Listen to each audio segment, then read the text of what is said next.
Hey, so I watched this The Spy Who Loved Me, and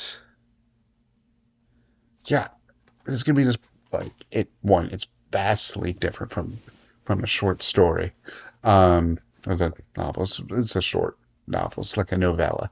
Anyway, it's vastly different. Like no semblance. The only bit is like maybe a little bit from the story that Bond tells of the gangsters because there's a character named Boris, and there's a character named Boris in the movie. That's really about it. Um, but as you know, if you've watched my other video on it, I wasn't a fan of the book Spy Who Loved Me. And it was kind of, like it was fine. It was a nice break from the like longness that was Thunderball, but it just wasn't that great. The movie about the same. My same feelings. It's very forgettable. Like I'm pretty sure like the villain, who I don't even remember the name of, uh, doesn't really rank high as anyone. Like, okay, hold on, let me see the villain here. Spy Who Loved Me. Stromberg. Yeah, uh, I'm pretty sure no one really like people know like Bond fans know Stromberg, but Stromberg's not the one you think of ever.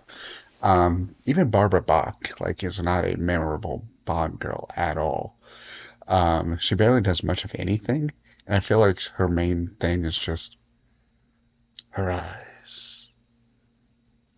But also, when you like, no offense to Barbara at all, but when you look at her like filmography, this was her like actual best movie because she mainly was a B actress. Which, once again, I love B movies, so it's not really a knock against her at all. But it is like, okay, sure. Um, the only main thing this is known for, I would say, well, maybe two things. So the big thing this is known for is Jaws. Jaws makes his first appearance in it. That is the main, like, the thing. Um, the other thing I would say this is known for is, you know, I can't even really say because I already forgot. But um, hmm, while I think about that real quickly, remember, like, comment, and subscribe. It really does help me a lot. I do appreciate all the views. I do notice that a few of you aren't subscribers, but please subscribe. There's going to be more of these. But yeah, Stromberg really doesn't do much. Like his whole plan is to once again blow up stuff, just cause another like nuclear stuff.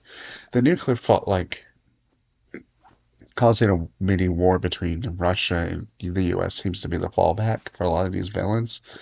And it's the same case. He just wants to do that so he can get rid of the world and live underwater, where like people who use his sides are the main rulers.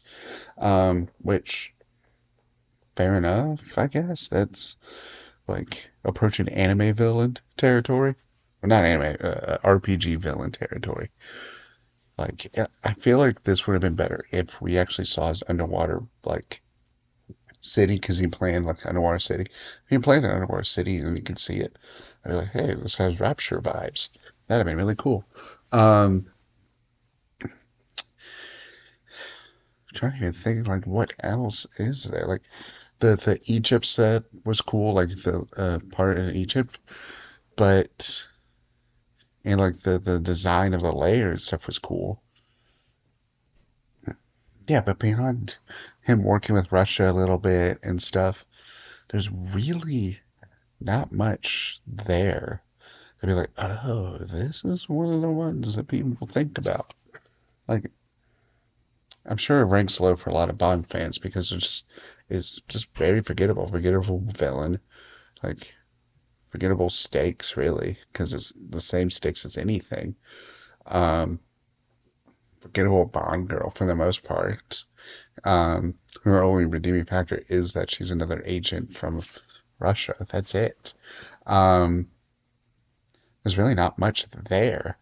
Uh, trying to think. Yeah, like to be fair, I saw this a couple of nights ago, so maybe that's it. Like maybe I need to do these right after, but or like write down some notes.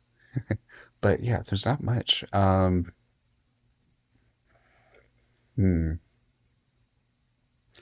Well, I guess the only other thing is that this does have yet another occurrence of an actor who will appear later, but is a different character entirely. So that there's an actor who has a very, very brief role where he plays Rakesh in Contact Bond and the Russian girl, Agent Triple X. I forget her actual name. Are supposed to meet up with to find an item to get to this person. Blah blah blah. He later, I don't know his role, but he later does appear in the Living Daylights as a different character. So there is that. Yeah, so beyond the first appearance of Jaws, there's not much here for anyone.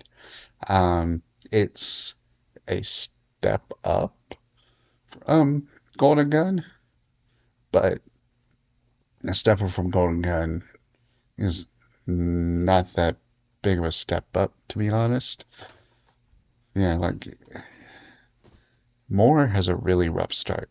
Um, and Moore used to be my favorite, but I don't know now as I go on. It may not be. He may not be. Or his movies may not be. I think I may have just been solely living on Live and Let Die.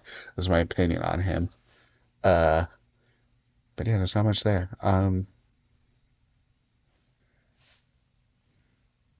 next time.